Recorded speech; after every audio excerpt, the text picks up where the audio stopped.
अस्सलाम वालेकुम everyone, welcome to my channel Jiya's Saad vlogs. I hope कि मेरी यूट्यूब फैमिली बिल्कुल ठीक ठाक होगी और ईद की तैयारियां ज़ोरों शोर से कर रही होगी। और इसके साथ साथ जो मेरी सिस्टर्स हैं ना, वो तो सफाइयों सुथराइयों में लगी होंगी। भाई ईद से पहले ना हर किसी का दिल करता है उसके उसका घर जो है वो चमका हो। मैं भी चाह रही हूँ कि मैं ना बहुत सफाइयाँ करूँ, लेकिन मेरी तबीयत जो है ना वो मुझे इस चीज़ की इजाज़त नहीं दे रही, इसलिए मैं हल्की फुल्की जो है सफाइयाँ कर रही हूँ।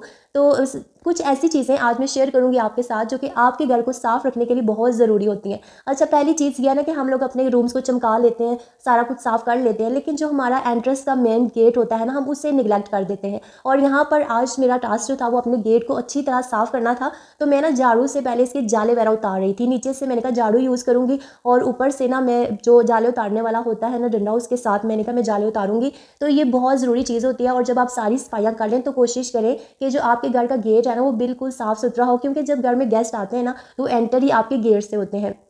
दूसरी चीज़ जो है वो ये है कि हमें अपने घर में एक्स्ट्रा जो चीज़ें होती है ना वो वेस्ट कर देनी चाहिए। यानी कि हमें डीक्लटरिंग करते रहना चाहिए, क्योंकि हमारे घर में जितनी चीज़ें कम होंगी उतना ही हमें उनको साफ़ रखना ईजी होगा। अब यहाँ पर देखिए, ये चंगेर ना टूट गया था प्लास्टिक का, तो मैं उस दिन नए चंगेर लेकर आई थी, मैंने आपके साथ शेयर किए थे। तो अब मैं इसको वेस्ट कर दूँगी। वेस्ट करने से मुराद ये नहीं कि अब मैंने इसको नीचे क्यों रखा है, क्योंकि मैं यहाँ पर मेरे पास जितनी भी प्लास्टिक की चीज़ें होती है ना, मैं यहाँ पर उनको सेव कर लेती हूँ और फिर यहाँ पर हमारी प्लास्टिक जो है वो बिकती है। और जब वो अंकल आते हैं जो प्लास्टिक लेते हैं ना, तो मैं सारी की सारी प्लास्टिक जो है वो उनको सेल करती हूँ।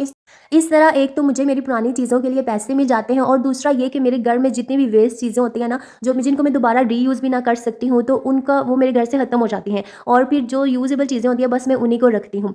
तीसरी जो चीज़ है वो ये है कि हम घर में जब भी ग्रोसरी वगैरह लेकर आते हैं, फ्रूट्स लेकर आते हैं, वेजिटेबल्स लेकर आते हैं, तो उनको आपने फ़ौरन से किचन में ला के बखेर नहीं देना, बल्कि उनको उनके जो बर्तन है आपने उनमें डालकर रख देना है। यानी जिन जिन चीज़ों में आप अपने फ्रूट्स वेजिटेबल्स वगैरह जो है फ्रूट बास्केट्स हैं जो आपकी, या वेजिटेबल बास्केट्स हैं जिनमें आप चीज़ें निकाल कर रखते हो, फ़ौरन से आप निकाल कर रख दें।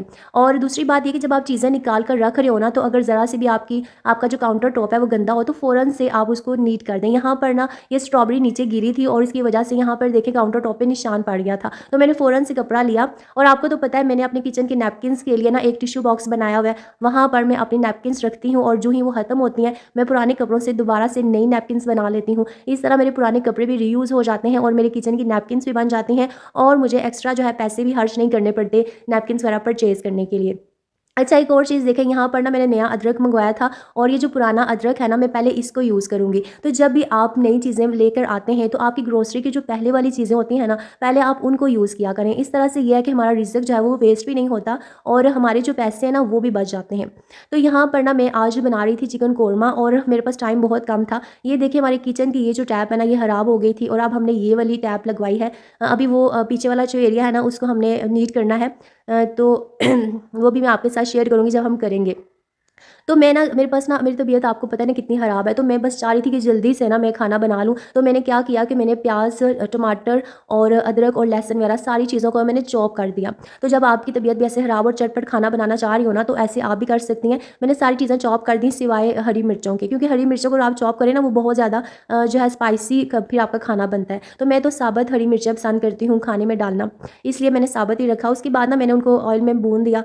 सारा जो मेरा जितने भी वो मेरी सारी चीज़ें थी जो मैंने चॉप की हुई थी, उसके बाद मैंने उसमें अपने हिसाब से स्पाइसेस ऐड किए, और फिर मैंने हरी मिर्च वगैरह ऐड कर दी और चिकन डाला, और बस लास्ट में मैंने धनिया के बाद जो है खुश्क मेथी जो है ना वो डालकर उसको दम पे लगा दिया। जब आप चिकन कौरमे में लास्ट में मेथी ऐड करते हैं ना, तो उससे आपके शोरबे में बहुत मज़े की खुशबू आती है आपके सालन से। आप इसको ना सिर्फ चिकन वाले शोरबे में, बल्कि जब भी आप कोई दालें वगैरह बना रहे हो ना, उसमें भी अगर आप चिकन वो सॉरी आप उसमें खुश्क मेथी डाल दें। वो क्या ना कि आज मेरी तबीयत ख़राब है, तो समझ ही नहीं आ रही कि मेरी ज़ुबान से कौन कौन से अल्फाज जो हैं वो निकल रहे हैं। खैर, आप तो मेरी अपनी ऑडियंस है, मेरी प्यारी ऑडियंस है, तो आप तो अच्छी तरह समझ जाएंगे ना कि मेरी आज तबीयत जो है वो कितनी ख़राब है। लेकिन फिर भी इसके बावजूद मैं आपके लिए अपना व्लॉग जो है वो डाल रही हूँ। तो आई होप कि आप मेरी इस वीडियो पर मुझे बहुत सारा प्यार देंगे। तो इसके साथ मैंने जल्दी से ना फ्रूट्स वगैरह काट के मैंने अफ्तारी जो है वो भी रेडी कर ली थी, और शरबत भी बनाया था। अच्छा, इस पूरे रमज़ान में ना मैंने सिर्फ 2 दफ़ा शरबत बनाया है, वो भी जब गर्मी ज़्यादा फील हुई थी, जब मैं फ्राइडे बाज़ार गई थी और मुझे बहुत धूप वगैरह लगी थी, तो मुझे ना प्यास महसूस हो रही थी, तो मैंने तब बनाया था, और एक दूसरे दिन जब हमने इफ्तारी करवानी थी। अच्छा, यहाँ पर ना बहुत ही इंपॉर्टेंट चीज़ कि जब आपका खाना बच जाए, जैसे मेरी रोटियाँ बच गई थी, क्योंकि मेरे मैं वैसे ना मैं बहुत मतलब हिसाब की बनाती हूँ, मैं एक्स्ट्रा खाना नहीं बनाती, डोगी के लिए एक रोटी बनाती हूँ, लेकिन मेरे हस्बैंड अचानक से इफ्तारी पर चले गए तो ज़्यादा रोटियाँ बच गई, कुछ पकौड़े भी बच गए, तो मैंने डोगी के लिए सेपरेट किए। और यहाँ पर जो जितने भी फ्रूट्स और सब्जियों के छिलके वगैरह है ना, वो मैंने अपने बकरियाँ जो है ना उनके लिए रखे हैं। तो ये देखें, इस तरह रिज़्क वेस्ट करने से बेहतर है कि आप जानवरों को दे दें, इससे अल्लाह ताला भी खुश होता है और हम भी मुतमईन होते हैं। अल्लाह हाफिज़।